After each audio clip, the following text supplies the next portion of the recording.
दस्तावेज प्रस्तुत गर्ने सुरुवातमा हृदयदेखि सम्मान गर्न चाहन्छु। आदरणीय साथीहरू, 73 वर्ष अगाडि फागुन 7 को मिति थियो यो देशको इतिहास बदल्नका लागि। 73 वर्ष पछाडि फागुन 7 गते प्रारम्भ भएको महासमितिको बैठकले यो देशको भविष्यलाई बदल्ने संकल्प गर्नु छ। त्यो बेलाको फागुन 7 देशको स्वतन्त्रताका लागि समर्पित थियो। यो बेलाको फागुन 7 महासमितिको बैठक कतिपय कारणवश ढिलाइ भएको छ, त्यसमा आत्मालोचित छौँ। महासमितिको बैठकको तयारीदेखि व्यवस्थापनको सन्दर्भमा कतिपय कमी कमजोरीहरू हुन सक्छ। आफ्नो घरभित्रको विषय तपाईँ हामी सबैले त्यसलाई सहजतापूर्वक लिन्छौँ अनि मूल रूपमा हामी हाम्रो कर्तव्यप्रति, हाम्रो लक्ष्यप्रति नेपाली नागरिकले, नेपाल देशले, स्वदेश र विदेशमा रहनुभएका समस्त नेपालीले नेपाली कांग्रेसप्रति राखिरहेको आशा आकांक्षा, आजका समग्र प्रश्नहरूलाई हल गर्ने संकल्प दृढताका साथ महासमितिको बैठकबाट फर्किन्छौँ। नीति प्रस्ताव मार्फत प्रतिवेदन आइसकेको छ। सांगठनिक प्रतिवेदन यस पछाडि प्रस्तुत हुने क्रममा छ। म तपाईहरु सबैको अनुमतिले, पार्टीको सभापतिज्यूको अनुमतिले समसामयिक राजनीतिक प्रस्ताव तपाईहरु समक्ष प्रस्तुत गर्न चाहन्छु। समसामयिक राजनीतिक प्रस्तावमा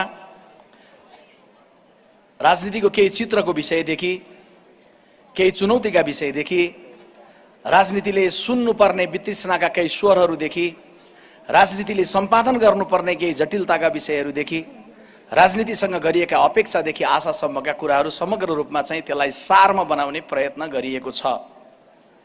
यो प्रतिवेदन तपाईहरु समक्ष राखिसकेपछि, तपाईहरुबाट प्राप्त सुझावहरू यसमा समाहित गरिसकेपछि अनि यसले अन्तिम रूप प्राप्त गर्नेछ। अहिले तपाईहरु समक्ष मैले वाचन गर्न लागेको यो समसामयिक राजनीतिक प्रस्ताव भर्खरै सम्पन्न केन्द्रीय कार्य समितिको बैठकमा प्रस्तुत गरेर त्यो बैठकमा प्राप्त भएका केही सुझावहरूलाई पनि समाहित गरेर, केही सुझावहरूलाई पनि त्यसमा थप गरेर यसमा प्रस्तुत भएको छ।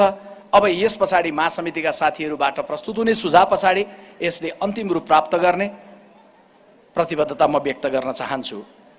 समसामयिक राजनीतिक प्रस्ताव नेपाल देशलाई यथास्थितिबाट सकारात्मक रूपान्तरण गर्दै समुन्नत नेपाल निर्माण गर्ने उद्देश्य साथ स्थापित नेपाली कांग्रेसले त्यो महाअभियानमा निर्वाह गरेको समग्र भूमिका स्मरण गर्दै जननायक बीपी कोइरालाले नेपालको सन्दर्भमा प्रतिपादन गर्नुभएको संसदीय लोकतान्त्रिक प्रणाली आज प्राय सबै राजनीतिक दलको साझा बाटो बन्न पुगेकोमा खुशी व्यक्त गर्दै जहानिया तन्त्रबाट स्वतन्त्रता, निरङ्कुश पञ्चायतबाट प्रजातन्त्र, हिंसात्मक द्वन्द्वबाट शान्ति स्थापना अनि नयाँ संविधान मार्फत एकात्मक राज्य प्रणालीबाट संघीय लोकतान्त्रिक गणतन्त्र स्थापनासम्मको निरन्तर यात्रामा अविचलित ढङ्गले प्रस्तुत नेतृत्वदायी भूमिकाप्रति गौरव गर्दै समयको अनेक कालखण्डमा देश र कांग्रेसको नेतृत्व गर्नुहुने अग्रजहरू, संघर्षको कैयन मोडमा शहादत प्राप्त गर्नुहुने योद्धाहरू अनि गाउँ गाउँमा रहेर कांग्रेस जगाउने, जोगाउने र जीवन्त राख्नुहुने पार्टीका हजारौं पुराना सदस्यप्रति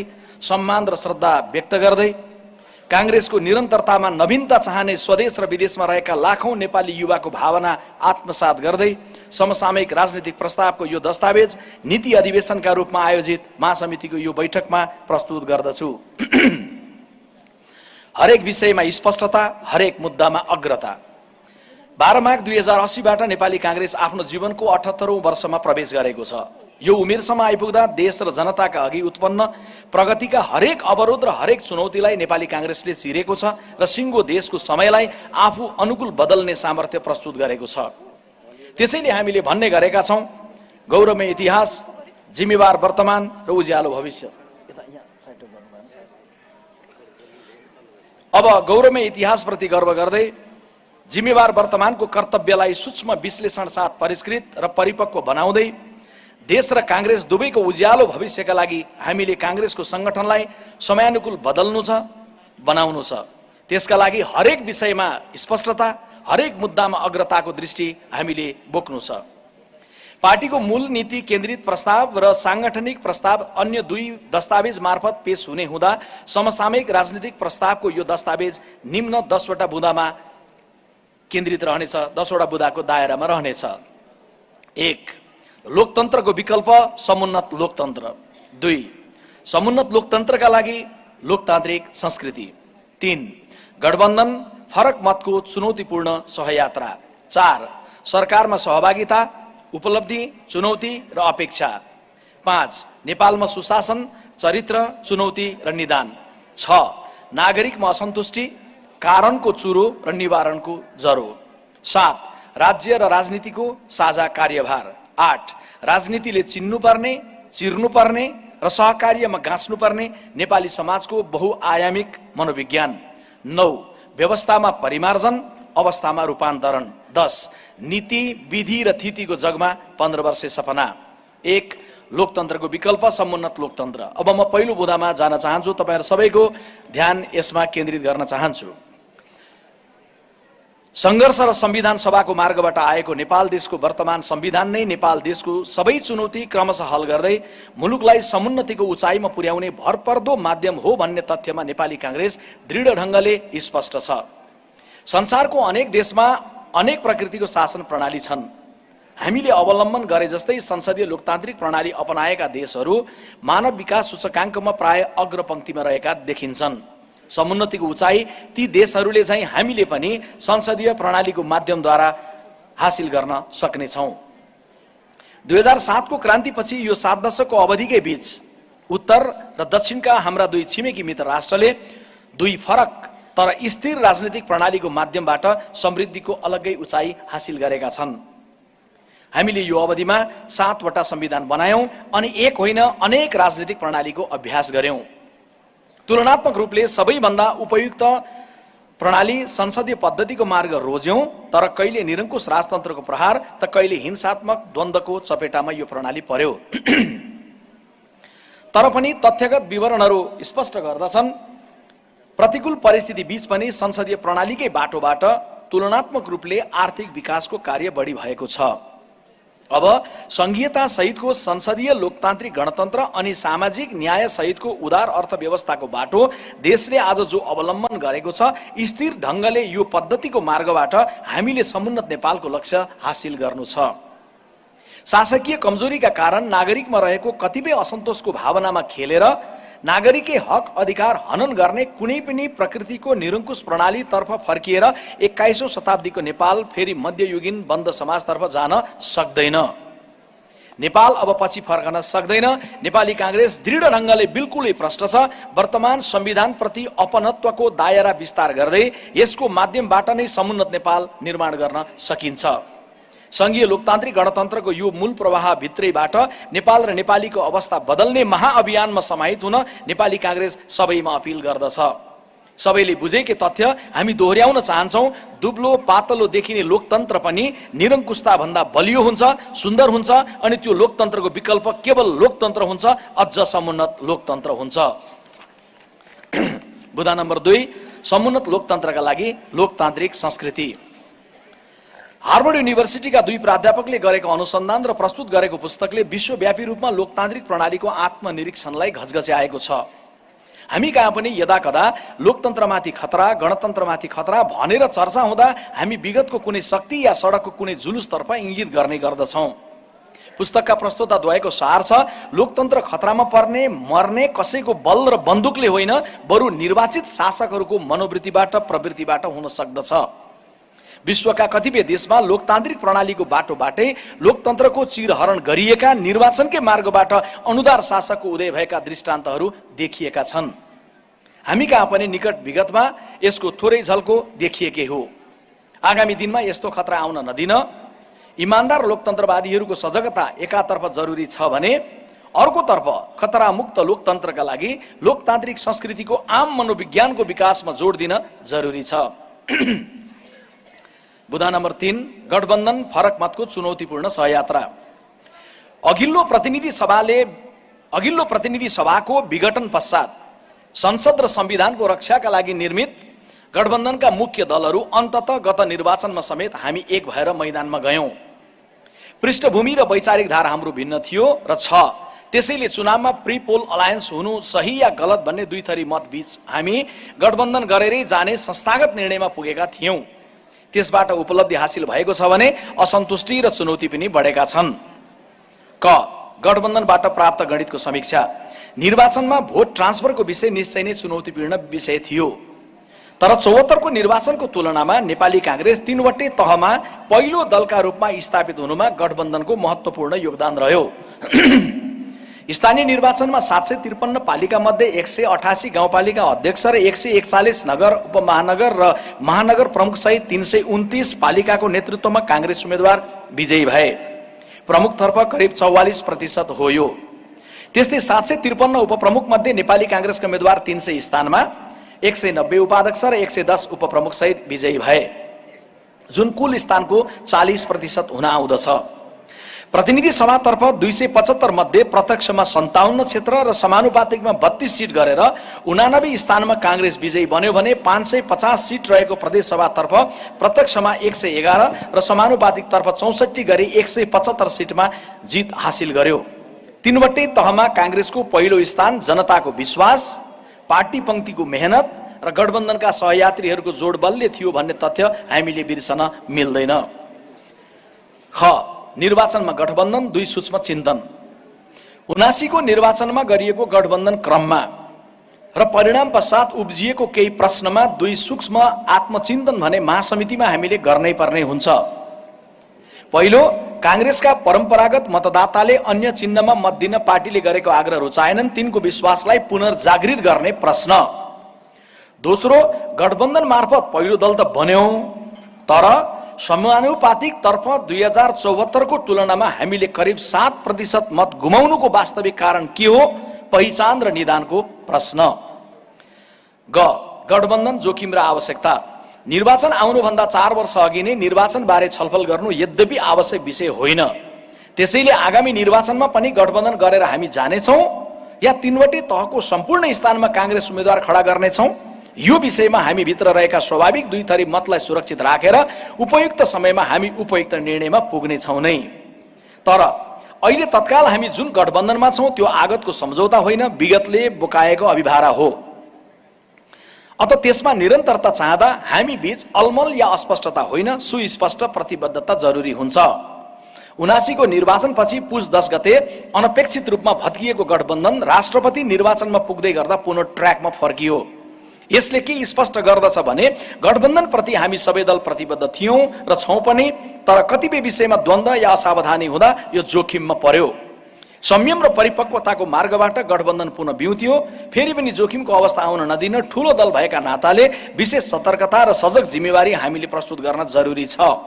एकल बहुमत कसैको पनि नभएको संसदमा गठबन्धनलाई कायम राखेर नै देश र जनताको हितमा काम गर्नुपर्ने अभिभारा हाम्रो छ। कोशी प्रकरण गठबन्धनमा उब्जिएको प्रश्न। कोशी प्रदेशमा पछिल्लो पटक सरकार बनाउँदा र गत राष्ट्रिय सभा चुनावमा माओवादी उम्मेदवार पराजित हुँदा सहयात्री दलले हामीप्रति असन्तोष प्रकट गरेको स्थिति छ। यो घटनाक्रमलाई गम्भीर समीक्षा गर्न, कमजोरी पहिचान गर्न र सहमतिपूर्वक निदान पहिल्याउन जरुरी छ। संविधानको धारा 168(5) बमोजिमको सरकार गठनका लागि आह्वान भएपछि कोशीमा जे जस्तो घटनाक्रम विकसित भयो त्यसले कांग्रेस पार्टी भित्र नै द्वन्द्व सिर्जना गरेको थियो। माओवादी पार्टीसँग त्यसबेला कायम रहन नसकेको समझदारी राष्ट्रिय सभाको निर्वाचनपछि झनै समस्याको चपेटामा परेको छ। गठबन्धनको सरकार 5 वर्ष चल्नुपर्छ भन्ने अपेक्षा, निर्णय र चाहना बोकिरहँदा समस्याको ढाकछोपले होइन, खुला छलफल र आपसी विश्वासले मात्र त्यो सम्भव हुने तथ्य भुल्न मिल्दैन। हामीले के हेक्का राख्नै पर्दछ भने गठबन्धन छोड्न हामी कुनै पनि दल स्वतन्त्र छौं। हामीले के हेक्का राख्नै पर्छ भने गठबन्धन छोड्न हामी कुनै पनि दल स्वतन्त्र छौं, तर गठबन्धनमा रहेर स्वतन्त्र गतिविधि गर्न चाहिँ हामी स्वतन्त्र छैनौं।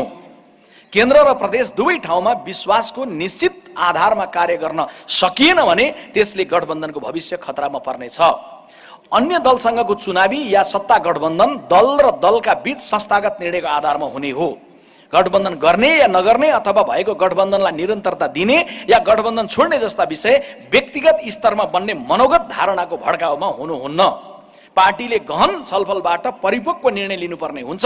नेपाली कांग्रेस समग्र परिस्थितिको संयम समीक्षा गरेर आवेगमुक्त ढंगले चल्ने विषयमा संस्थागत रूपले प्रष्ट छ।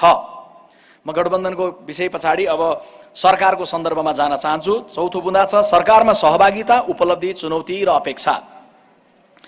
2074 को निर्वाचनपछि प्रतिपक्षी बनेको नेपाली कांग्रेस 79 को निर्वाचनबाट प्रतिनिधि सभामा सबैभन्दा ठूलो दल बन्यो। एकल बहुमत नभएको स्थिति र शक्ति बाँडफाँडको 5 वर्षे सहमति अनुरूप गठबन्धन भित्रको दोस्रो दलको नेतृत्वमा हामी सरकारमा सहभागी छौं। सरकारमा सहभागिताको वर्ष दिन पुग्ने लाग्दा हुँदै गरेको महासमितिको बैठकमा सरकारको प्रभावकारिता र कमजोरी उप हामीले खुलेर छलफल गर्नु छ। सरकारमा सहभागिताको वर्ष दिन पुग्ने लाग्दा हुँदै गरेको महासमितिको यो बैठकमा सरकारको प्रभावकारिता र कमजोरी उप हामीले खुलेर छलफल गर्नु छ भने हाम्रा मन्त्रीहरूले सम्हालेको मन्त्रालयको प्रगति र कमजोरीको पनि समीक्षा हामीले महासमितिको यो बैठकमा गर्नु छ। वर्तमान सरकार मार्फत कम्तीमा संविधान रक्षाको कार्यभार सम्पादन भएको छ।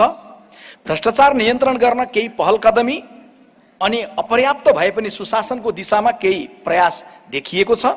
जटिल मोडमा पुग्दै गरेको अर्थतन्त्र क्रमशः सम्हालिँदै सुधारोन्मुख दिशामा छ। यद्यपि नागरिकको भावना अपेक्षित गतिमा सम्बोधन गर्न र गठबन्धनमै आबद्ध पार्टीका साथीहरूमा भरपर्दो विश्वास जगाउन सरकारले सकिरहेको छैन। संघीयताको मर्म अनुरूप प्रदेशहरूलाई अधिकार सम्पन्न बनाउन निर्माण गर्नुपर्ने केही महत्त्वपूर्ण कानुन निर्माणमा गर्नै नहुने ढिलाइ संघीय सरकारबाट भएको छ। यो एकदमै कमजोरी हो। संघीयता खराब भन्नेले भनिदिँदा पुग्छ, तर आवश्यक हो भन्नेले त्यति भनेर पुग्दैन, कर्मले साबित गर्नुपर्ने हुन्छ। अधिकार सुम्पिनसम्म ढिलाइ गर्दा त्यसले प्रदेश सरकारहरूको गति र प्रगतिलाई असर गरेको छ। संघीय सरकारले अविलम्ब आफ्नो कर्तव्य निर्वाह गर्नुपर्दछ। अधिकार प्राप्तिपछि प्रदेश सरकारहरूले आफ्नो गतिलाई दोब्बर बनाउनु पर्छ। वर्तमान सरकारको सफलता असफलतासँग कांग्रेसको पनि छवि गाँसिएको छ। सरकारले गर्ने राम्रा कामको जस लिन नसक्ने तर अब्जसहरूको भारी बोक्नु पर्ने भन्ने प्रश्न र असन्तुष्टि कांग्रेस पार्टी पंक्तिमा देखिन्छ।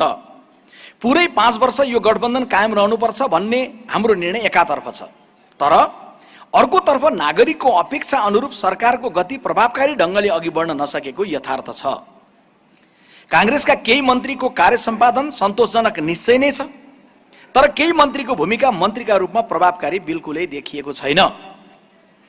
कांग्रेसका केही मन्त्रीहरूको कार्य सम्पादन सन्तोषजनक निश्चय नै छ, तर केही मन्त्रीको भूमिका मन्त्रीका रूपमा प्रभावकारी बिल्कुलै देखिएको छैन। प्रदेशका मुख्यमन्त्री र मन्त्रीहरू एवं स्थानीय तहको हाम्रो नेतृत्वको कार्य सम्पादन प्रभावकारिताको समीक्षा प्रदेश कार्य समिति मार्फत अलग्गै गर्नुपर्ने छँदैछ। तर महासमितिको यो बैठक सबै तहको सरकारमा रहेका पार्टी प्रतिनिधिहरूलाई जनअपेक्षाको कसीमा खरो ढंगले उतरिने गरी कार्यक्षमता र गति बढाउन निर्देशित गर्दछ। अब म 5औं बुदामा आएँ। राजनीतिले सुशासनको चित्र चाहिँ के छ भनेर राजनीतिले समीक्षा गर्नुपर्ने हुन्छ। समसामयिक राजनीतिक प्रतिवेदनमा त्यो विषय समेटिएको छ।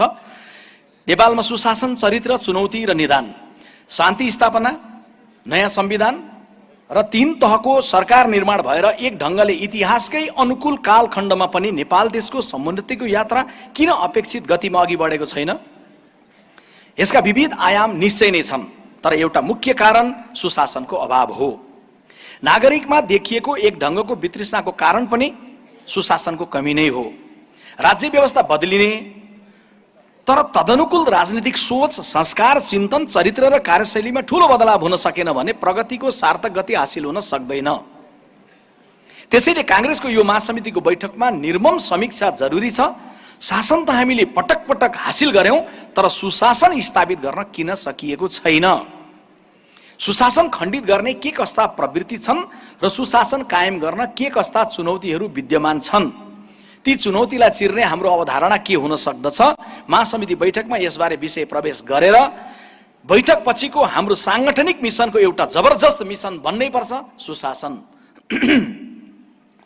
सदाचार पद्धति, भ्रष्टाचारलाई जीरो टलरेन्स कार्यान्वयन कसरी? हाम्रो शासनमा सुशासनको सबैभन्दा ठूलो खडेरीमा हुर्किएको आइजेरो हो भ्रष्टाचार। भ्रष्टाचार जघन्य अपराध हो। यसको कुनै जात, धर्म, वर्ण, लिङ्ग, सम्प्रदाय वा राजनीतिक दल हुन्न। नेपाली कांग्रेस केन्द्रीय कार्य समितिको 10 साउन 2080 को बैठकले यो व्याख्या गर्दै आफ्नो निर्णयमा भनेको छ, जो कोही व्यक्तिले भ्रष्टाचार गरे पनि कानुन बमोजिम कडा दण्ड दिइनुपर्छ। भ्रष्टाचार नियन्त्रणका लागि महत्त्वपूर्ण कानुनहरू निर्माण गर्न र अख्तियारलाई बलियो बनाउन पनि कांग्रेसले नेतृत्व गरेको छ। अनुसन्धान र कारबाहीका घटनाहरू पनि भएका छन्, तर मुलुक चौतर्फी भ्रष्टाचारको प्रकरणले आक्रान्त देखिन्छ। ट्रान्सपेरेन्सी इन्टरनेसनलको सन् 23 को पछिल्लो प्रतिवेदनमा अघिल्लो वर्षको तुलनामा नेपालको स्थान 1 अङ्कले सुधार भएको भए तापनि करप्सन पर्सेप्सन इन्डेक्सको 50 भन्दा तलको अङ्क प्राप्त गर्ने भ्रष्टाचार व्याप्त मुलुकहरूभित्र नेपाल पनि परेको छ। 34 अङ्कमा सीमित हाम्रो परिस्थिति सुधार गर्न सुशासनका लागि भ्रष्टाचार विरुद्ध शङ्खघोष टटकारो जरुरी देखिएको छ। भ्रष्टाचारमा शून्य सहनशीलता प्राय सबै प्रधानमन्त्रीको प्रतिबद्धता छ। भ्रष्टाचारमा शून्य सहनशीलता प्राय सबै प्रधानमन्त्रीको प्रतिबद्धता छ। दलहरू सबै हामी त्यही घोषणामा छौं, तर किन जारी छ भ्रष्टाचार? विद्यमान कानुन अपर्याप्त छ, कानुन बनाऊ। अनुसन्धान गर्ने निकाय राजनीतिको प्रभावमा छन् त तिनलाई त्यो राजनीतिको प्रभावबाट मुक्त बनाऊ। जनदबाव जरुरी छ त त्यसको नेतृत्व गरौं। तर अब भ्रष्टाचार नियन्त्रण र राष्ट्रिय सदाचार पद्धतिको स्थापनाको संकल्पमा हामी सम्पूर्ण रूपले एक ढिका भएर उभिनु छ। ख, संवैधानिक संस्थामा मर्म र कर्मको द्वन्द्व। लोकतान्त्रिक पद्धतिको मर्म अनुरूप चल्ने तथा राज्य र राजनीतिलाई निश्चित मर्यादाको दायरामा राख्ने परिकल्पनामा सृजित संवैधानिक संस्थाहरू वर्षौंदेखि आफै राजनीतिक प्रभाव र दबावको दायरामा परेका छन् भन्ने बुझाइहरू बौद्धिक क्षेत्रको आरोप होइन, यथार्थ चित्रण हो। आफू नवीन बन्ने र देशलाई नवीनता दिने संकल्प हामीले गरिरहँदा यो यथार्थ आत्मसात गरेर यसको मर्यादित अवतरणको प्रतिबद्धता हामीले गर्न सक्नु पर्दछ। संस्थाको मर्म एकातिर, राजनीतिक आग्रहको कर्म अर्कोतिर हुन जाँदाखेरि निश्चित छ संवैधानिक संस्थाले अपेक्षित गतिमा भूमिका प्रस्तुत गर्न सक्दैनन्। हामी कहाँ संवैधानिक आयोग एउटा यस्तो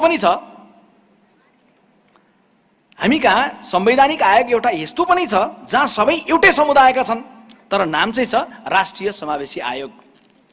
यो भन्दा अर्को लज्जास्पद चित्र के बन्न सक्छ? राष्ट्रिय समावेशी आयोग भनेर गठन भएको छ, तर त्यहाँ हेर्नुभयो भने सबै एउटै अनुहारको मात्रै देखिन्छ, त्यही पनि समावेशिता छैन। संवैधानिक संस्थाहरूमा प्राय सबै नियुक्ति अनुपयुक्त छन्, बिल्कुलै यो भनाइ होइन। तर राजनीतिक आग्रह, प्रभाव र दबावबाट पर रहेर संस्थाको मर्म बमोजिम तिनले सम्पूर्ण सामर्थ्यका साथ काम गर्न सक्ने परिस्थिति निर्माण गर्नु सरकार र दलहरूको जिम्मेवारी हो। यसबारे नयाँ ढङ्गले सोच्न र चल्न नेपाली कांग्रेस पार्टी प्रतिबद्ध छ। ग, प्रशासनिक संरचनामा भीषण रूपान्तरण, ड्रास्टिक ट्रान्सफर्मेसनको प्रश्न। शासनलाई सुशासनमा बदल्न सक्ने सामर्थ्य बोकेको अत्यन्तै महत्त्वपूर्ण र स्थायी सरकार हो निजामती प्रशासनदेखि अन्य समग्र प्रशासनिक अवयव।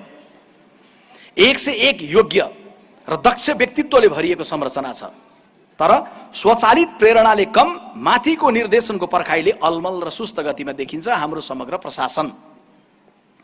प्रत्येक प्रधानमन्त्री द्रुत गतिमा निर्देशनका लागि तत्पर देखिनुहुन्छ, तर कार्यान्वयन र परिणाम त्यही गतिमा भेटिँदैन।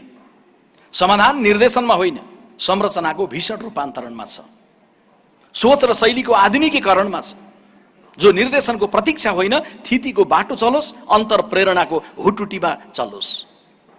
एउटा नागरिक जिल्ला प्रशासन, मालपोत, नापी, स्वास्थ्य कार्यालय, गाउँको प्रहरी चौकी या कहीँ पनि सार्वजनिक सेवा लिन पुग्दा त्यहाँ काममा ढिला सुस्ती अलमल जब देख्छ, आर्थिक व्यतिथि जब भोग्छ, आज हुन्न भोलि जब सुन्छ, तब उसले राजनीतिलाई गाली गर्छ, अवस्थालाई होइन व्यवस्थालाई नै पनि गाली गर्छ। हामीले ठूला ठूला राजनीतिक परिवर्तनहरू त गर्यौं, तर प्रशासनिक, न्यायिक वा सुरक्षा सम्बन्धी ठूला सुधारका कार्यक्रम लागू गर्न सकेनौं या ध्यान पुर्याएनौं। हाम्रो सुशासनको नाराले त्यो सामान्य नागरिकलाई छुन सकेन भने, त्यो नीरस शासन मात्रै हुन्छ, सुशासन हुन्न। मुस्कान सहितको सेवाले पुग्दैन र पुगेन, मुस्कान दिने सेवा चाहिएको छ, जसले हामीलाई शासनमा पुर्याएको हो ऊ समक्ष हामीले सुशासन पुर्याउन सक्नै पर्छ। न्याय खोजिरहेको नागरिकदेखि शुद्धिकरण पर्खिरहेको न्यायालयसम्मका प्रश्न, गुनासा र आवाजहरूलाई गम्भीर भएर सुनौं र हल गरौं। यी विषयहरूलाई नजरअन्दाज गरेर सुशासन हासिल हुन्न भन्नेमा नेपाली कांग्रेस प्रष्ट छ। यी प्रश्नहरू अरू कसैतिर पन्छाएर हुन्न, कांग्रेसले नै यसको नेतृत्व गर्नु छ र गर्नेछ। घ, दण्डहीनता, इम्प्युनिटी, सुशासनको बाधक। संसारको कुनै पनि देशमा दण्डहीनताको ग्राफ हेरेर ठहर गर्न सकिन्छ कि सुशासनको स्थिति त्यो देशमा कुन अवस्थामा छ, अथवा कुनै देशमा सुशासन छ या छैन भनेर मापन गर्ने इन्डिकेटरको रूपमा पनि यसलाई लिन सकिन्छ। हामीले गहिरोसँग बुझ्नु छ, दण्डहीनता र सुशासन एकै गृहस्थमा जीवनयापन गर्न सक्दैनन्। पछिल्लो समय सत्ता निकटताको प्रभाव, प्रतिष्ठा, पैसा, पाखुरी या पपुलिजमको प्रभावले पनि दण्डहीनता फस्टाएको देखिन्छ। उस्तै मुद्दामा कोही जेल जान्छ, कोही जेलबाट छुट्छ। कोही वर्षौंदेखि मुद्दाको फैसला कुरेर बसेको छ, कसैमाथि त्यस्तै प्रकृतिमा मुद्दा चलाउनु नपर्ने आदेश हुन्छ। हजारौं सहकारी पीडित मुद्दा बोकेर अड्डा पुग्छन्, मुद्दा दर्ता गर्न सम्बन्धित कार्यालयले नमानेको समाचार आउँछ। सजाय सुनाइएको कोही व्यक्ति सार्वजनिक स्थलमा प्रकट भइरहेको हुन्छ, उता प्रहरीले भेट्न नसकेको खबर प्रकाशित हुन्छ। न्यायको राज्यमा यस्तो धब्बा मेटिनै पर्छ। दण्ड पाउनुपर्ने जो कोही पनि अनुसन्धान र कारबाहीको दायरामा आउनु ल्याइनु सुशासनको प्राथमिक शर्त हो। नेपाली कांग्रेस संस्थागत रूपले दण्डहीनताको स्पष्ट विपक्षमा छ। कांग्रेसकै नेतृत्वमा बनेका कानूनको तहत कारबाहीको दायरामा कांग्रेसकै पनि या अन्य जो कोही पनि पर्न सक्दछन्। कानूनी राज्यको सौन्दर्य यही हो। पुराना दलका हुन् या नयाँका, सरकारमा रहेका हुन् या बाहिरका, सामाजिक क्षेत्रका हुन् या आर्थिक जगतका, प्रशासनका हुन् या अन्य पेशा व्यवसायका, कोही पनि कानूनभन्दा माथि या बाहिर छैनन्, हुनुहुन्न र कुनै पनि प्रकृतिको प्रभावमा दण्डहीनताले प्रशय पाउनुहुन्न। व्यक्तिगत भावनात्मक सम्बन्धहरूको निर्वाह आफ्नो ठाउँमा छ, तर दण्डहीनता सुशासनको बाधक हो। त्यसैले कानूनी राज्यको अवधारणा अनुरूप राज्य, राजनीतिक दल, संस्था र व्यक्ति चल्नुपर्छ भन्ने दृढता मान्यता परिपालनाको संकल्प दोहोर्याउँदै दण्डहीनताको अन्त्य साझा प्राथमिकता र साझा प्रतिबद्धता हुनुपर्ने आह्वान सहित अबको नेपालका लागि यसमा दृढ प्रतिबद्ध र कार्यान्वयनका लागि कटिबद्ध रहने घोषणा नेपाली कांग्रेस पार्टी गर्दछ। राजनीतिक नियुक्तिमा सदाचारको खोजी। राजनीतिक नियुक्तिहरू गरिरहँदा तत् स्थानका लागि व्यक्तिको व्यावसायिक योग्यता, निष्ठा र इमानदारिताको ट्र्याक रेकर्ड नपल्टाउने कार्यले सुशासनलाई बल पुर्याउन्न। हाम्रा आफ्नै अनुभवहरू यसबारे सन्तोषजनक छैनन्। पछिल्लो समय सरकारले गरिरहेको र गर्ने तयारी गरिरहेको कतिपय महत्त्वपूर्ण नियुक्तिहरूमा भागवण्डाको जुन सन्देश गएको छ त्यो आलोचनाको विषय बनेको छ। विश्वविद्यालयहरूको उपकुलपति नियुक्तिको प्रक्रियादेखि व्यक्तित्वको छनौटसम्मको विषयमा सरकारले नागरिकमा नवीन आशा जगाउने ढङ्गले नयाँ सन्देश दिन सक्नै पर्छ। राजनीतिक नियुक्तिमा प्रथमतः व्यक्ति सम्बन्धित जिम्मेवारीका लागि दक्ष हुनै पर्यो, तर सँगैमा निष्ठा र इमानदारिता परीक्षण इन्टिग्रिटी भिटिङ सिस्टमको विधि पछ्याउन जरुरी छ। कैयौं मुलुकले अनुसरण गरेको यो विधिले हाम्रो सुशासनको दिशामा महत्त्वपूर्ण योगदान गर्नेछ। अब बुदा छैटौँमा म पुगेँ। नागरिकमा असन्तुष्टि, कारणको चोरो र निवारणको जरो। आदरणीय साथीहरू, यो भन्दै गर्दा म थोरै बताइहाल्छु। हामीले छलफलको क्रममा गाउँ गाउँबाट आउँदै गर्दाखेरि देखेका कुन कुरामा, कुन सेक्टरमा नागरिकको के असन्तुष्टि छ, तपाईहरू मार्फत पनि यहाँ आउनुपर्छ। समग्र कुरालाई यहाँ हामीले समाहित गर्नुपर्छ ताकि महासमिति सकिँदा हरेक नागरिकलाई परोस् कि मेरो असन्तुष्टिको विषय कांग्रेसको महासमितिको छलफलको विषय भयो र कांग्रेसले त्यसमा मलम लगाउने संकल्प गरेको छ भन्ने सन्देश पनि जानुपर्छ। त्यसमध्ये केही प्रतिनिधिमूलक चिजहरू चाहिँ तपाईहरु समक्ष म राख्न चाहन्छु, पछि तपाईहरुबाट आएपछि त्यसले पूर्णता पाउनेछ। नागरिकमा असन्तुष्टि, कारणको सुरु र निवारणको जरो। नेपाली समाजमा देशको प्रगतिका लागि एक ढङ्गको छटपटी छ। हरेक क्षेत्रमा तीव्र विकास र तीव्र परिवर्तनको अपेक्षा समाजले गरेको छ। अपेक्षित गतिमा विकास र परिवर्तन हुन नसक्दा कम्तीमा व्यथिति नियन्त्रण र अव्यवस्थाको अन्त्य खोजिनु एकदमै स्वाभाविक छ। नेपाली समाजमा रहेको एक एक असन्तुष्टि र पीडाको पहिचान यही समाजले बनाएको सबैभन्दा ठूलो दलको महासमितिको बैठकले गर्नुपर्छ र त्यसलाई क्रमशः हल गरेर जाने संकल्प र दृढता राख्नुपर्छ। कर्णालीको असन्तुष्टि र कांग्रेसको दायित्व। 46 को परिवर्तनपछि साबिक कर्णाली अञ्चलमा मोटर बाटो पुग्यो। सुर्खेतबाट कर्णाली 232 किलोमिटर बाटो कांग्रेसको सोच र योजनामा बन्यो। कर्णालीवासी लाभान्वित र खुसी भए। तर अहिले त्यो राजमार्ग र अन्य बाटोहरूको जुन हालत छ त्यसप्रति कर्णालीमा बेखुसी छ र गम्भीर असन्तुष्टि छ। 46 को परिवर्तनपछि गाउँहरूमा उपस्वास्थ्य चौकी बने। एकबाट एक दर्जन कलेज खुले। पछिल्लो समय कर्णालीका गाउँहरूमा +2 स्थापना भए। गाउँहरूका घरहरूमा बिजुली बत्ती बले। पिउने पानी क्रमशः पुग्दै गयो, तर ती पर्याप्त थिएनन्। अहिले खास गरी स्वास्थ्य, सडक र रोजगारीको प्रश्नमा कर्णालीमा ठूलो गुनासो छ। कर्णालीको प्रचुर सम्भावनाको उपयोग गरेर सबल कर्णाली, समुन्नत कर्णाली बनाउने संकल्प, योजना र कार्यक्रम कर्णाली प्रदेश सरकारकै नेतृत्वमा अघि बढाउन संघीय सरकारले विशेष प्राथमिकता दिनुपर्दछ। कांग्रेसले यसमा आवश्यक पहल कदमी लिनुपर्छ, लिनेछ। मध्य प्रदेशसँगै तराईका जिल्लाहरूको असन्तुष्टि र कांग्रेसको संकल्प। मधेस र कांग्रेसको बीचमा कांग्रेसको स्थापना कालदेखि नै गहिरो सम्बन्ध छ। संघीयतामा मुलुकलाई लग्न मधेसको आन्दोलन र कांग्रेस नेतृत्वको सरकारको निर्णायक भूमिका रह्यो। आज मध्य प्रदेशले आत्मसम्मान प्राप्त गरेको छ भने जनसंख्याको आधारमा प्रतिनिधित्व सुनिश्चित भएको छ, तर मधेसले अझै थप सम्बोधनको अपेक्षा राखेको छ। कांग्रेसले त्यहाँको पीडा, भावना र सम्भावनालाई नजिकबाट बुझेको छ।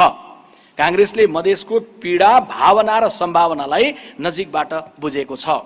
कहिले बाढीको चपेटा, कहिले सुक्खाले आक्रान्त, रोजगारीको विकराल सङ्कट, स्वास्थ्य बीमाको चेतना नपुगेका गाउँहरू अनि विभेद र विसङ्गतिका घाउहरू, मधेसमा रहेको पछौटेपन, पीडा र असन्तुष्टि जे जति छन् तिनलाई नजिकबाट आत्मसात गरेर समाधानको साझा खाका बनाउनु छ। तिनलाई संघीयताको मर्म अनुरूपका कानुनहरू निर्माण गर्न संघीय सरकारलाई घचघच्याउँदै प्रदेशकै नेतृत्वमा समृद्ध मधेस, समृद्ध देशको अवधारणा अनुरूप कार्य गरेर मधेसको पीडा र असन्तुष्टिलाई सम्बोधन गर्नु छ। 8वटा जिल्ला समेटिएको मधेस प्रदेशको भूगोलसँगै झापादेखि कञ्चनपुरसम्मको समग्र 21 जिल्लाको विविध प्रकृतिको चुनौती कतिपय आपसमा मिल्दा छन्, कतिपय बिल्कुलै भिन्न छन् अनि कतिपय पहाडसँग मिल्दोजुल्दो छ। 46 को परिवर्तन अघि र पछिको स्थितिमा तराई मधेसका यी जिल्लाहरूको ग्रामीण 46 को परिवर्तन अघि र पछिको स्थितिमा ठूलो फरक यी जिल्लाहरूका ग्रामीण तहसम्म देख्न सकिन्छ। तर हुलाकी मार्गको पीडादेखि कैयौं सडक पूर्वाधार निर्माण सुरु भएर वर्षौंसम्म पूर्णता नहुँदा त्यसले नागरिक पंक्तिमा असन्तुष्टि बढाएको छ। पहाडको तुलनामा सुगम भूगोलको आगामी दिनको सम्भावनालाई सही संयोजन र नेतृत्व गर्दै सिङ्गो देशलाई भर्तेक गर्न सक्ने यो भूभागको सामर्थ्यलाई अझ सबल बनाएर अघि बढ्न नेपाली कांग्रेस थप कार्ययोजनाका साथ अग्रसर हुन तत्पर र दृढ छ। ग समग्र पहाडको पीडा र कांग्रेसको प्रतिबद्धता। हाम्रा पहाडी भूगोलहरू पर्यटकीय दृष्टिले अत्यन्तै सुन्दर छन्, तर भौगोलिक रूपले विकट। त्यो विकटता चिर्ने हाम्रो गति सुस्त हुँदा पहाडले जे जस्तो पीडा भोगेको छ त्यसलाई आत्मसात गर्दै समग्र पहाडी भूगोलको सम्भावनालाई हामीले सामर्थ्यमा बदल्नु छ। खर्बौं रुपैयाँ आर्जन गर्न सक्ने जलविद्युत पहाडकै काखमा छन्, तर पानी पिउन चुनौती भोगिरहेका गाउँहरू पनि पहाडमै छन्। सुन्दर हिमालहरू पहाडसँगै गाँसिएर बसेका छन्, तर त्यो सौन्दर्य छोडेर तराई मधेसतर्फ बसाइ सर्ने क्रम पनि छँदैछ। 46 को परिवर्तनपछि यद्यपि सडक पूर्वाधार मार्फत पहाड र तराईको दूरी घटेको छ। शिक्षा, स्वास्थ्य, खानेपानी र बिजुली तुलनात्मक रूपले उल्लेखनीय रूपमा पुगेको छ। पहाडका विकट गाउँहरू पनि संसारको पहुँचमा सञ्चार माध्यम मार्फत पुगेका छन्। समग्रमा हाम्रो पहाडी जीवनमा सम्भावनाका रेखाहरू कोरिएका छन्, तर अनेकन चुनौतीहरू अझै ज्वलन्त छन्। चुनौतीहरूले नागरिक पंक्तिमा कायम राखेको असन्तुष्टिलाई क्रमशः हल गर्दै समुन्नतिको यात्रामा सँगै अघि बढ्ने संकल्प र प्रतिबद्धतामा कांग्रेस छ। पहाडको भोक टार्न सक्ने सामर्थ्य मधेससँग, त मधेसको तिर्खा मेट्न सक्ने क्षमता पहाडसँग छ। यी दुवैका कतिपय उस्तै पीडा त कतिपय भिन्न चुनौतीलाई अझ आत्मसात गर्दै क्रमशः सम्बोधन गर्दै कांग्रेस अघि बढ्नेछ। घ जाति, लिङ्ग, समुदायका मुद्दामा कांग्रेसको भावना। वर्तमान संविधान यस्तो दस्तावेज हो जहाँ रहेका अधिकारहरू कसैले कसैलाई दिएको होइन, सबैको सहभागिता र साझा अपनत्वमा निर्मित हो। महिला, मधेसी समुदाय, आदिवासी जनजाति, थारू र दलित समुदायले संविधान निर्माणमा प्रत्यक्ष सहभागी भएर आफ्ना लागि विगतमा भन्दा बढी अधिकार र पहुँच संविधानमा स्थापित गरेका छन्, सुरक्षित गरेका छन्। तर समुदायको सशक्तिकरणका लागि विविध प्रकृतिका माग, मुद्दा, गुनासा र असन्तुष्टिहरू पनि विद्यमान छन्। अपाङ्ग समुदायको अलग्गै पीडा र मागहरू छन्। त्यसभित्र पनि दृष्टिविहीनहरूले भोग्नु परेको व्यथाको अलग्गै कथा छ। तेस्रो, लिङ्गीका रूपमा परिचित LGBTQI समूहले अघि सारेका विषयहरू छन्। अन्य थुप्रै समुदायका थुप्रै विषय छन्। संविधान निर्माण गरिरहँदा देशको नेतृत्व गरेको दलका नाताले नेपाली कांग्रेस यावत विषयलाई क्रमशः हल गर्दै जानुपर्छ भन्ने मान्यतामा बिल्कुलै प्रष्ट छ। न नेपाली महिलाका पीडा, चुनौती र सशक्तिकरण। 21औं शताब्दीमा संसार पुगे पनि नेपाली महिलाहरूको संसार अझै पनि अनेक पीडा र चुनौतीसँग जुधिरहेको छ। एकातर्फ हरेक क्षेत्रमा नेपाली महिलाहरू क्षमता सम्पन्न प्रस्तुतिका साथ अघि बढ्न लालायित देखिएको छ भने अर्कोतर्फ दाइजो, बोक्सी लगायतका प्रथाहरूका कारण अझै पनि प्रताडित भइरहेको स्थिति छ। संविधानले प्रत्याभूत गरेको प्रतिनिधित्वको अधिकार प्रयोग गर्न महिलाहरू जुर्मुराएको एकातर्फ देखिन्छ भने अर्कातर्फ कतिपय राजनीतिक कारणले त्यो अधिकारको व्यावहारिक प्रयोगमा संकुचन बेहोर्नु परेको स्थिति छ। विभिन्न समयमा नेपाली महिलाहरूले अघि सारेका विविध माग, मुद्दा र असन्तुष्टिलाई सम्बोधन गर्दै कांग्रेस केन्द्रीय कार्य समितिमै लिखित रूपमा महिला पदाधिकारी र सदस्यहरूले प्रस्तुत गरेको भावना समेत दृष्टिगत गर्दै नेपाली महिलाहरूको स्थिति रूपान्तरण र मनोवैज्ञानिक सशक्तिकरणमा समेत नेपाली कांग्रेसले अग्रसरता लिने प्रतिबद्धता व्यक्त गर्दछ। च दुर्गम तथा पिछडिएको क्षेत्रको असन्तुष्टि सम्बोधन, राष्ट्रिय कार्यभार। हाम्रो देशको शिक्षा, स्वास्थ्य, स्वच्छ पिउने पानी, भौतिक पूर्वाधार, सञ्चार, सामाजिक रूपान्तरण अनि मानव विकासको स्थिति सन्तोषजनक अवस्थामा पुगेको छ या छैन भनेर मापन गर्न संविधानले नै पहिचान गरेको पिछडिएको क्षेत्रको भूगोलको स्थिति र सूचकाङ्कलाई आधार मान्नु उपयुक्त हुन्छ। निश्चय नै ती भूगोलमा विकासका कार्यहरू विगतमा भन्दा वृद्धि भएका छन्, तर विकासको धीमा गतिले ठूलो असन्तोष सूचीकृत जिल्ला र पालिकाहरूमा देखिन्छ।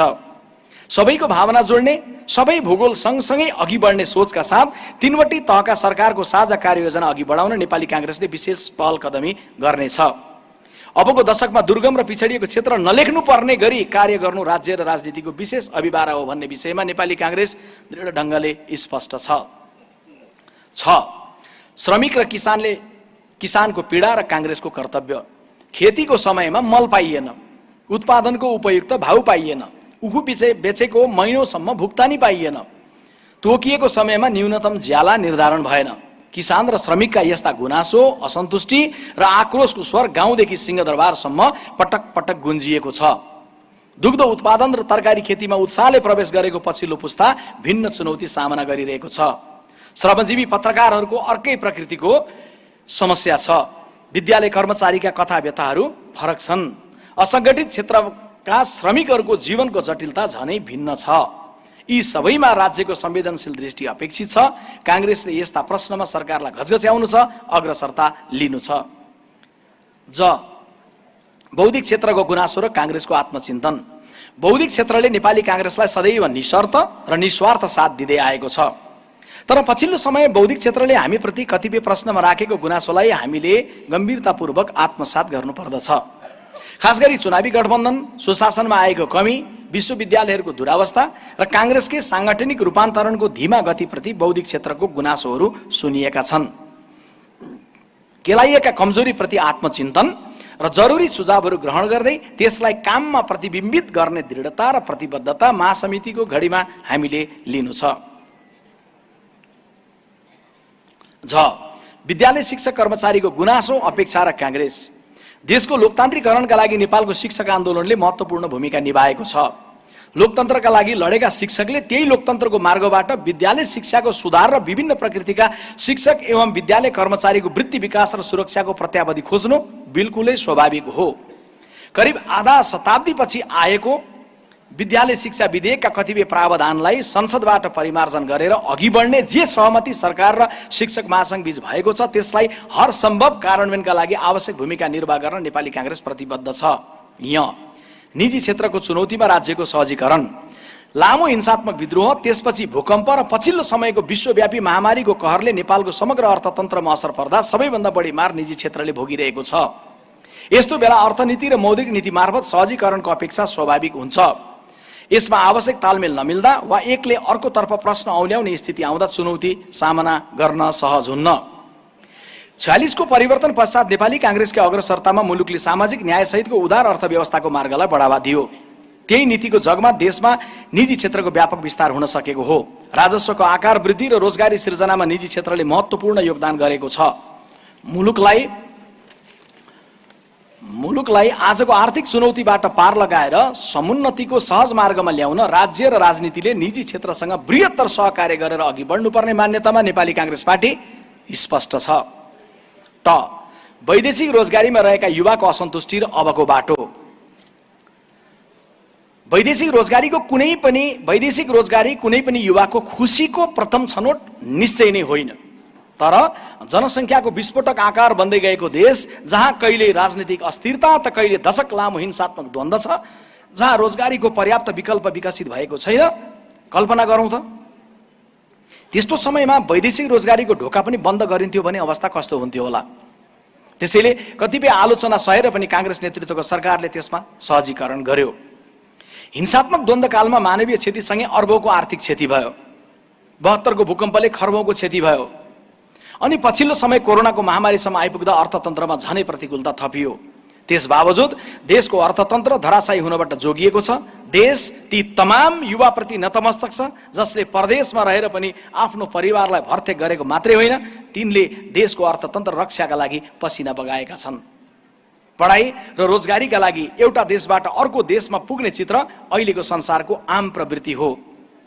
छिमेकी दुई मित्र राष्ट्र भारत र चीन, जो विकासका दृष्टिले नेपालभन्दा धेरै अघि छन्, बाह्य संसारको रोजगारीमा पनि हामीभन्दा उनीहरू नै अघि छन्।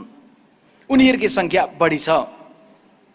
मध्यपूर्वका देशहरूमा भारत, पाकिस्तान, बङ्गलादेश र फिलिपिन्सका नागरिकहरूको ठूलो संख्या हाम्रा युवाहरूसँगै कार्य गरिरहेको छ। यसले पुष्टि गर्छ वैदेशिक रोजगारीको बाध्यता नेपालको मात्रै पीडा होइन। वैदेशिक रोजगारी हाम्रो स्थायी समाधानको लक्ष्य र गन्तव्य होइन, तर तत्कालै रोक्न सकिन्छ भन्ने सस्तो लोकप्रियताको पनि अर्थ छैन। तत्कालै रोक्ने या यसलाई मर्यादित बनाउने भनेर जनमत सङ्कलन गर्ने हो भने मर्यादित बनाउने पक्षमा नै जनमत प्रकट हुने देखिन्छ। अत एक, यसलाई श्रम शोषणबाट मुक्त र मर्यादित कसरी बनाउने। दुई, हाम्रा युवालाई अध्यक्ष कामदारका रूपमा न्यून पारिश्रमिक पाउने स्थितिबाट दक्ष एवं आकर्षक पारिश्रमिक स्थिति कसरी सम्भव बनाउने। तीन, उनीहरूको आयको निश्चित अंशलाई मासिक रूपमा उनीहरूकै या परिवारको सदस्यका नाममा देशभित्रको जलविद्युत उत्पादन या अन्य सुनिश्चित मुनाफाको क्षेत्रमा लगानी व्यवस्थापन कसरी गर्ने।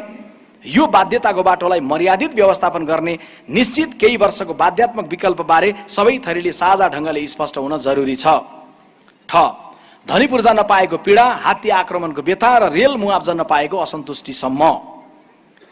वर्षौंदेखि भोगिरहेको एक टुक्रा माटोको धनी पूर्जा हातमा नपर्दा नागरिकमा असन्तुष्टि हुन्छ नै। हात्तीको आक्रमणमा कहीँ परिवार गुमाएको, धन सम्पत्ति क्षति पुगेको, त कहीँ बाँदरको आतंकले बाली विनाश भोग्नु परेको नागरिकमा असन्तुष्टि हुन्छ नै। अनि मेचीको काँगडभिट्टादेखि कञ्चनपुरसम्म रेल चलाउने भनेर सरकारले रोक्का गरेको जग्गाको मुआब्जा नपाउँदा नागरिकमा आक्रोश जन्मिन्छ नै। नेपाली कांग्रेस यी सबै विषयको यथासम्भव हल खोज्न आफै सम्मिलित सरकारको ध्यान आकर्षण गराउँदै आवश्यक तदारुकताका लागि पहल गर्ने निर्णय गर्दछ। ड, शहरहरूको असन्तुष्टि कारण र निदानको प्रश्न। बढ्दो शहरीकरणले एकातर्फ नागरिक समक्ष सुविधाहरूको विस्तार गरेको छ, निश्चय नै यो सुखद छ। तर अर्कातर्फ बढ्दो जनसङ्ख्या, स्वच्छ पिउने पानीको अपर्याप्तता, अव्यवस्थित बजारहरू, धुलो, धुवाँ र फोहोर मैलाको व्यवस्थापन सङ्कट आदिले कयौं शहरको जीवन कष्टकर देखिएको छ। देशको राजधानी काठमाडौँमै फोहोर मैला व्यवस्थापनको दीर्घकालीन समाधान अझै निश्चित भएको छैन भने बढ्दो ट्राफिक जामका कारण नागरिक पंक्तिको असन्तुष्टिलाई झनै बढाएको छ। शहरको अव्यवस्थाप्रतिको असन्तुष्टिले अन्तत सिस्टमप्रतिको वितृष्णा बढाउने खतराप्रति हामी सजग हुनु छ। तिनै तहका सरकारहरूको सहभागिता र स्थानीय तहको नेतृत्वमा हाम्रा शहरहरूको स्वच्छ जीवन र स्वस्थ जीवनको उच्चतम व्यवस्थापनमा ध्यान केन्द्रित गर्नु राज्य र राजनीतिको एक महत्त्वपूर्ण दायित्व हो। नेपाली कांग्रेस यसतर्फ सबैको ध्यान आकर्षण गराउँदै आवश्यक अग्रसरता राख्ने दृढता व्यक्त गर्दछ। शहरहरूको सन्दर्भमा केही बेर अगाडि मात्रै पार्टीको महानगरका सभापतिजीहरूले बाहिर पनि भेटेर यसबारेमा केही सुझावहरू पनि दिनुभएको छ। तपाईहरुबाट आउने सुझावहरू पनि बाहिरबाट पनि आउने सुझाव तपाईहरुले लिएर यहाँ प्रस्तुत गर्न सक्नुहुनेछ। सातौं बुदामा गए राज्य र राजनीतिको साझा कार्यभार। हामीले राजनीतिक रूपमा हाम्रो गतिविधि बढाउँदै गर्दाखेरि यस्ता कतिपय विषयहरू छन् जुन विषय हाम्रो मात्रै होइन, हामीले अरू दललाई पनि अपिल गरेर साझा कार्यभार हो है यो चाहिँ भनिराखेर हामीले भन्नुपर्ने हुन्छ। त्यसमा नेपाली कांग्रेस के सोच्दछ त? हाम्रो समसामयिक राजनीतिक प्रस्ताव मार्फत हामी केही साझा कार्यभारको विषयहरू हामी यहाँ प्रस्तुत गर्दैछौँ। तपाईहरुको प्रस्ताव सुझावहरूपछि यसलाई थप परिमार्जित गरेर देशको साझा राजनीतिक कार्यभारको विषयमा पनि हामी डकुमेन्टलाई पूर्णता दिन्छौँ। राजनीतिक दलहरूका फरक फरक दृष्टिकोण र दलगत प्रतिस्पर्धा बीच पनि केही महत्त्वपूर्ण विषय यस्ता छन् जसलाई साझा ढङ्गले आत्मसात गर्न र सम्बोधन गर्न जरुरी छ। क, राजनीतिप्रतिको विकर्षण अन्त्य, देशप्रति भरोसा वृद्धि। शान्ति स्थापना भएको छ। नागरिककै प्रतिनिधिले संविधान सभा मार्फत बनाएको नयाँ संविधान छ। नागरिककै मतबाट निर्वाचित जनप्रतिनिधिले 3 तहको सरकार बनेको छ। देश समुन्नतिको मार्गमा अघि बढ्ने जमर्कोमा छ। तर पनि देशको राजनीतिप्रति नागरिकमा बेखुसी र विकर्षण किन छ? 62-63 को आन्दोलन पछिको यो अवधिमा कांग्रेस 8औं पटक सरकारमा छ। नेकपा एमाले 9 पटक सरकारमा बसिसकेको छ। यो तथ्यमा फेरि ध्यान दिन साथीहरूलाई आग्रह गर्छु। कांग्रेसले निरन्तर सधैँ गरिरह्यो भएका राम्रा कुराको शेयरिङ अरूले लिने, तर कांग्रेस मात्रै बसिरह्यो त हामीले चाहिँ यो बिग्रेका कुरामा चाहिँ जिम्मेवार हुनुहुन्न भनेर सर्लक्क चोखो उम्किनेहरूलाई यो तथ्य तपाईँ हामीले राख्न जरुरी छ कि 62-63 को आन्दोलनपछि यो अवधिमा कांग्रेस अहिले 8औं पटक सरकारमा छ र नेकपा एमाले चाहिँ 9 पटक सरकारमा बसेर बाहिरिएको अवस्था छ। माओवादी पार्टीले अहिले सरकारको नेतृत्व गरिरहेको छ। नेमकिपा बाहेक सबै नै सरकारमा बसिसकेका छन्। सरकार, प्रतिपक्ष, जित हार सबै चलिरहन्छ। तर प्रतिस्पर्धाको साझा मैदान राजनीतिप्रति र राज्यप्रति नागरिकको आशा र विश्वास जगाउन सकिएन भने राजनीतिको साझा मैदानप्रति, राजनीतिप्रति, राज्यप्रति साझा विश्वास जगाउन सकिएन भने जो कसैले देशको नेतृत्व गरे पनि प्रगतिको गति धीमा नै हुन्छ। अत विकर्षणका कारणहरू पहिचान गरेर त्यसको अन्त्य गर्ने पहल कदमी हामी सबैको साझा कर्तव्य हो। राजनीतिप्रति भरोसा जागृत गराउँदा त्यसले नागरिकमा देशप्रतिको भरोसा स्वाभाविक रूपले अभिवृद्धि हुन्छ भन्ने तथ्य सबैले साझा ढङ्गले आत्मसात गर्न जरुरी छ। ख, छिमेकी दुवै मित्र राष्ट्रसँग बृहत्तर सहकार्यको साझा खाका। अहिलेको राजनीतिले सोच्नुपर्ने एउटा साझा कार्यभार समसामयिक प्रतिवेदनमा यो उल्लेख गरिएको छ। प्रकृतिको समुद्र नभए पनि प्रगतिको दुई विशाल समुद्र भारत र चीनको बीचमा छ नेपाल। भारत यही दशकमा विश्वको तेस्रो अर्थतन्त्र बन्ने लक्ष्यमा अघि बढेको छ भने चीन विश्वको दोस्रो अर्थतन्त्रका रूपमा अहिले स्थापित छ। यतिको सामर्थ्य बोकेका दुई छिमेकीसँग बृहत्तर आर्थिक सहकार्य गर्दै दुवैको आर्थिक वृद्धिबाट लाभान्वित हुँदै अबको दशक डेढ दशकमा नेपाल देशले समुन्नतिको एउटा उचाइ हासिल गर्ने लक्ष्यका साथ हामी अघि बढ्नु छ। यसका लागि साझा राष्ट्रिय अठोट अपेक्षित छ जसले दुवै देशसँगको सीमा सम्बन्धी विषयको हल गर्ने परिपक्व पहल समेत गर्न सकोस् र दुवै राष्ट्रसँग राजनीतिक आग्रहमुक्त नितान्त व्यावसायिक परियोजनाको साझा खाकामा सिङ्गो देशलाई विश्वासमा गाँच्न सकोस्। अरबौंको ऋण लिएर हामीले बनाएका दुई अन्तर्राष्ट्रिय विमानस्थल एक ढङ्गले प्रयोजनहीन अवस्थामा छन्।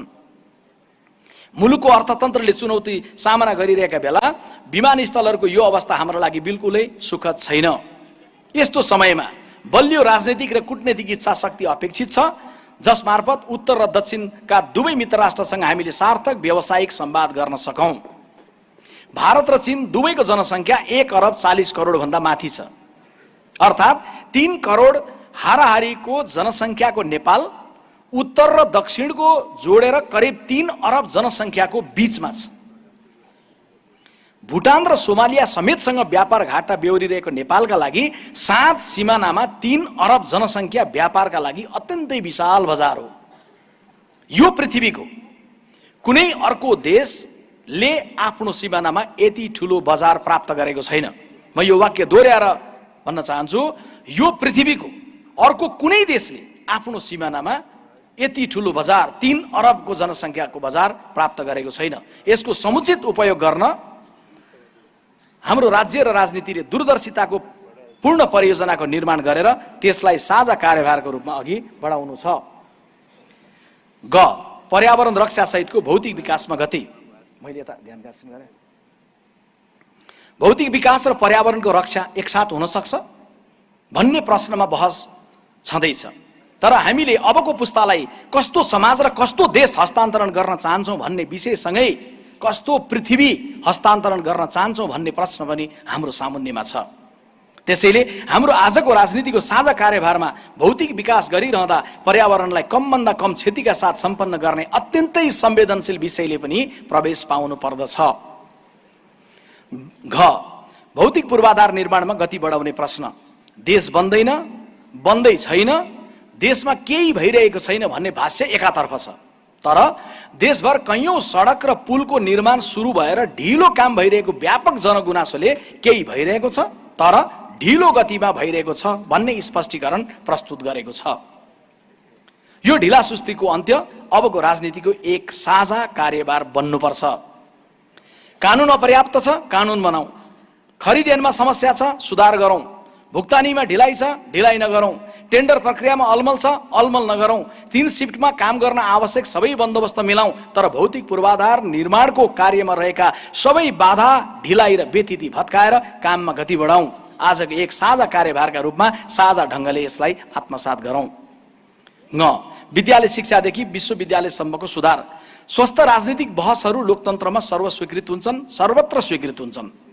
तर नकारात्मक राजनीतिक द्वन्द्व र त्यससँग जोडिएर हुने हस्तक्षेपहरूबाट कम्तीमा शैक्षिक प्रतिष्ठानहरूलाई अनिवार्यसँग जोगाउनु पर्ने जिम्मेवारी हामी सबैको साझा अभिभारा हो। आजको संसार, आजको चुनौती र अबको आवश्यकताको कसीमा अहिलेको शिक्षा, हाम्रा विद्यालय र विश्वविद्यालयहरूको समग्र सुधार हाम्रो राज्य र राजनीतिको साझा कार्यभार हो। नेपाली कांग्रेस यसका लागि सबै खाले आग्रह पूर्वाग्रह भन्दा पर रहेर साझा सोचको अपेक्षा र अपिल गर्दछ। च, नेपाली खेलकुदको उचाइ एक साझा संकल्प। जहिले पनि क्रिकेटको प्रतिस्पर्धा हुन्छ, नेपालले विजय हासिल गर्छ, नेपालले जितिरहेको हुन्छ, तर नेपालको राजनीतिले त्यहाँनिर फेरि आलोचना बेहोरिरहेको हुन्छ। हामी सबैले नोटिस गरेका छौँ यो। त्यसैले यो विषय हामीले चाहिँ राजनीतिले सुन्नुपर्ने विषयको रूपमा यसमा समाविष्ट गरेका छौँ।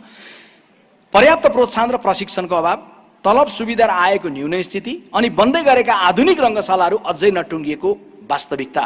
यस्तो चुनौतीको बावजुद नेपाली क्रिकेटरहरूले अन्तर्राष्ट्रिय प्रतिस्पर्धा मार्फत देशको प्रतिष्ठा अभिवृद्धि गरेका छन्। नेपाली कांग्रेस ती प्रत्येक खेलाडीलाई सम्मान गर्दै समग्र नेपाली खेलकुदको विकासका लागि रङ्गशालाको पूर्णता, आवश्यक बजेट र व्यापक प्रोत्साहनको कार्यक्रम बनाउन आफू सम्मिलित सरकारको ध्यानकर्षण गराउँदै पहल कदमी लिने प्रतिबद्धता व्यक्त गर्दछ। नेपाली खेलकुदको श्रीवृद्धि, राज्य र राजनीतिको साझा कार्यभारको अर्को महत्त्वपूर्ण विषय यो बन्नु पर्दछ।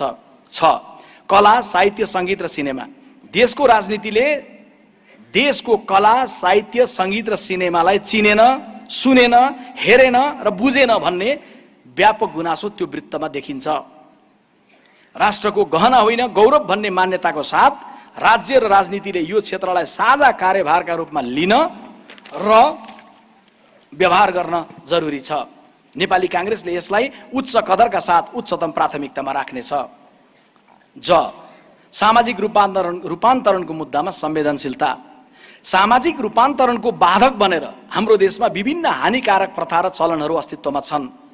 अनुहारमा ती दागहरू बोकिराखेर बाटो बन्नु र बिजुली बल्नुको खुसीमा देश मुस्कुराउन सक्दैन। बाल विवाहको पीडा, दाइजोका कारण भएका हिंसा, बोक्सीको आरोपमा हुने उत्पीडन, तेजाब आक्रमण, छाउपडी, घरेलु हिंसा, बाल श्रम, बलात्कार अनि अन्य थुप्रै विसङ्गति हाम्रो समाजमा छन्।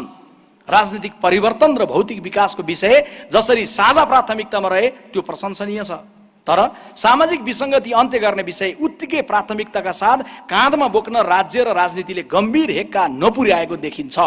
यसलाई अबको दिनमा अत्यन्तै संवेदनशील भएर सबै राजनीतिक दल र सिङ्गो राज्यले साझा कार्यभारका रूपमा लिन आवश्यक छ भन्ने मान्यता नेपाली कांग्रेस पार्टी राख्दछ। समुन्नत नेपालका लागि गाँच्नुपर्ने 2 नेपाल। भौगोलिक रूपमा नेपाल मेची महाकालीको परिधिमा छँदैछ, तर अहिले लाखौंको संख्यामा नेपाल बाहिर पनि अर्को नेपाल विस्तारित छ, जोसँग भूगोल छैन तर नेपाली भावना भने प्रचुर रूपमा छ। नेपालको समुन्नतिका लागि भित्र र बाहिरको दुवै नेपाललाई समन्वय गरेर जाने विषय हाम्रो साझा कार्यभार हो। गैर आवश्यक नेपालीको नागरिकता टुङ्गोले सहज बनाउन सुरु गरेको सम्बन्धलाई मतदानको अधिकार सुनिश्चित गरेर अझ कसिलो बनाउनु पर्छ। नेपाली कांग्रेस यो मान्यता राख्दछ। विश्वभर फैलिएको नेपाली सिप र पुँजीलाई देशसँग गाँसेर नेपालको समुन्नतिको मिसनमा भरपर्दो अंशीदार बनाउन जरुरी छ। 8औं र अन्तिम बुँदा,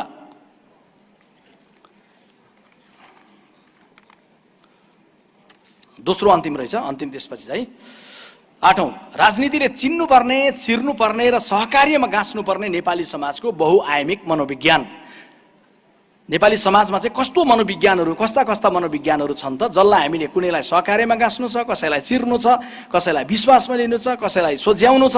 यी कुराहरूको बारेमा थोरै टिपोट यहाँ छ, तपाईहरुबाट आएको सुझावपछि यसले पूर्णता प्राप्त गर्नेछ। कुनै पनि देशको राजनीतिक प्रणालीको सफलता र त्यसमार्फत त्यो देशको समुन्नतिको यात्रालाई उत्साहवर्धक गति दिन राज्य र राजनीतिले तत्कालीन समाजको मनोविज्ञानलाई आत्मसात गर्ने, विश्वासमा लिने र सहकार्यमा गाँच्नुपर्ने हुन्छ। अनेकौं जंगार तरेर नेपाल अग्रगतिको मार्गमा आइपुगेको छ।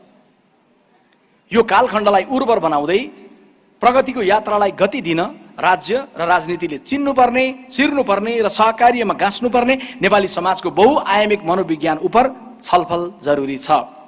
क, उच्च देशभक्तिको भावना। आम रूपमा नेपाली समाजमा देशभक्तिको भावना प्रचुर रूपमा भरिएको छ। देशप्रति बाह्य शक्ति कसैको पनि कहिल्यै पनि कुनै पनि वक्र दृष्टि पर्नुहुन्न, परेमा त्यस विरुद्ध सिङ्गो देश एक ढिका उभिनुपर्छ भन्ने मनोविज्ञान देशका लागि अत्यन्तै ठूलो पुँजी हो, अत्यन्तै ठूलो शक्ति हो। यो भावनालाई नेपालको समुन्नतिको यात्रामा राज्य र राजनीतिले बृहत्तर सहकार्यमा गाँच्न सक्नु छ। ख, यदाकदा उग्र राष्ट्रवादको प्रस्तुति। हाम्रो समाजमा कतिपय बेला देशभक्तिको भावना निश्चित घटनाक्रमको कारण आकस्मिक रूपमा उग्र राष्ट्रवादमा बदलिएको देखिन्छ। राज्य र राजनीतिले संयमतापूर्वक त्यसलाई विश्वासमा लिन सक्नुपर्छ। नागरिकको निर्दोष भावनाहरूको जगमा कतिपयले त्यसमा राजनीतिको रोटी सेक्ने प्रयत्न गर्छन्। त्यसबारे नागरिक पंक्तिलाई विश्वसनीय ढंगले सुसूचित गर्न जरुरी हुन्छ। उग्र राष्ट्रवादका कारण बाह्य लगानीको वातावरणलाई विगतमा परेका असरहरूले छोडेका असरहरूको पृष्ठभूमिमा उग्र राष्ट्रवादका कारण बाह्य लगानीको वातावरणलाई विगतमा परेका असरहरूले छोडेका असरहरूको पृष्ठभूमिमा फेरि त्यस्तो स्थिति आउन नदिन गम्भीर सतर्कता समाज र राजनीति दुवैले राख्नु छ। ग निराशा विगतलाई चाँडो बिर्सिने प्रवृत्ति। विगतका अनेकौं पीडा र पछौटेपन बिर्सिँदै जाने अनि तत्काल अघिल्तिरको कुनै समस्या विशेषका कारण निराश बन्ने प्रवृत्ति हाम्रो समाजमा देखिन्छ। संयमतापूर्वक यो मनस्थितिलाई छिरेर निराशालाई क्रमशः आशामा बदल्नतर्फ हामी अग्रसर हुनु छ। घ संयमको कमी, आवेगको वेग। कुनै समय लामो सङ्घर्षमा पनि संयम थियो राजनीतिमा, अनि अनेकन पीडासँग जुधिरहँदाखेरि पनि संयम थियो समाजमा। त्यो संयमको मात्रा सङ्कुचित हुँदै गएको छ। कम दुःख गरेर बढी लाभ खोज्ने अनि तत्कालै परिणाम खोज्ने यो प्रवृत्तिले राजनीति र सिङ्गो समाजमा आवेगको वेग बढाएको छ। यसलाई राज्य र राजनीतिले संयमसँग समन्वयमा लिन जरुरी छ। न विश्वासको बढ्दो सङ्कट। आज समाजमा डरलाग्दो ढङ्गले विश्वासको सङ्कट देखिएको छ।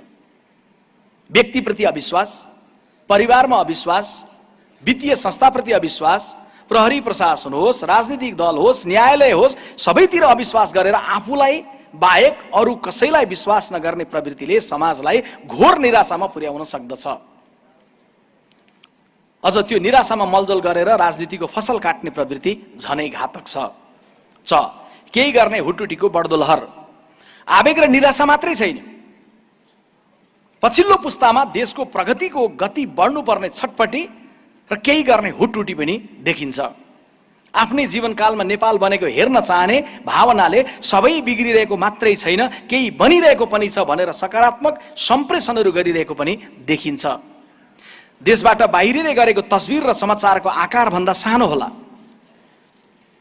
देशबाट बाहिरिँदै गरेको तस्बिर र समाचारको आकारभन्दा सानो होला, तर देश फर्किएर गाउँमा कृषि, पशुपालन र अन्य उद्यममा संलग्न भएर कार्य गरिरहेका युवामा आजको नेपाल र अबको नेपालको सपना देखिन्छ।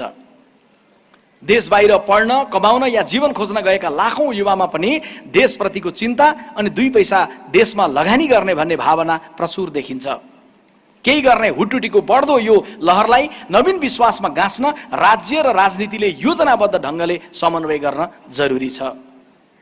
6 असन्तुष्टिको कच्चा पदार्थमा पपुलिजमको खेती। विश्वव्यापी रूपमा के देखिएको छ भने जहाँ नागरिक पंक्तिमा असन्तुष्टि छ त्यहाँ संयम, प्रेम, विश्वास, सङ्घर्ष, त्याग र आदर्श भन्दा सस्तो नारा, आवेग र स्टन्टवाद चल्छ र बिक्छ। तर तत्काल बिक्नु र लामो समय टिक्नुको बीचमा फरक हुन्छ।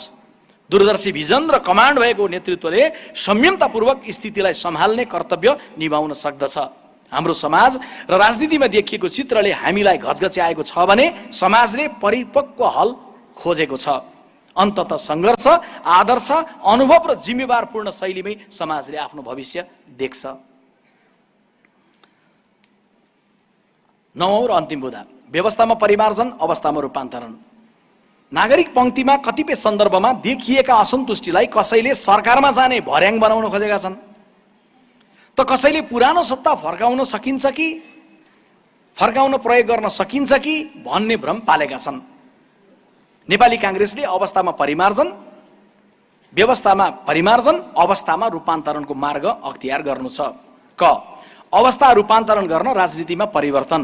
एउटा समय थियो देशमा राजनीतिक परिवर्तन जरुरी थियो, अब स्थिति बदलिएको छ। हिजो राजनीतिक परिवर्तन, अब राजनीतिमा परिवर्तन हाम्रो कर्तव्य बन्नु छ। ख व्यक्ति बहिर्गमनको पद्धति, एक्जिट पोलिसी। पार्टीको केन्द्रीय या जिल्ला समितिको सभापति पदमा 2 पटक मात्र जिम्मेवारी सम्हाल्न पाउने प्रावधान नेपाली कांग्रेसले सुरु गरेर कार्यान्वयनमा लगिसकेको छ। यसकै अर्को प्रतिरूप अब मुलुकको शासन प्रणालीमा अवलम्बन गर्न जरुरी छ। राष्ट्रपति, प्रधानमन्त्री, मन्त्री र सांसदको कार्यकाललाई 1, 2, 3, 4 को सिद्धान्तले बाँध्ने पद्धतिको प्रस्ताव नेपाली कांग्रेस गर्दछ। राष्ट्रपति पदको शपथ ग्रहण केवल 1 पटक, प्रधानमन्त्रीको शपथ ग्रहण 2 पटक, मन्त्रीको केवल 3 पटक, सांसदको शपथ के अधिकतम 4 पटक। यो पद्धतिको अनुसरण कांग्रेस पहिला आफूले गर्नेछ र यो पद्धति संवैधानिक बन्दोबस्तका लागि मुलुक समक्ष प्रस्तावित गर्दछ। ग प्रदेशमा पनि सङ्घको चाहिँ सिस्टम। प्रदेशको हकमा पनि मुख्यमन्त्री बढीमा 2 पटक, मन्त्री 3 पटक र प्रदेशसभा सदस्य 4 पटक हुन पाउने पद्धति अवलम्बन गरिनेछ। प्रदेशतिरै पो बढी ताली आयो त हो।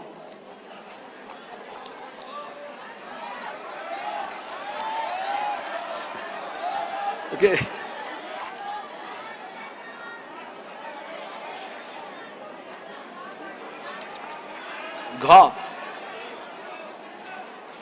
पछि घ आयो।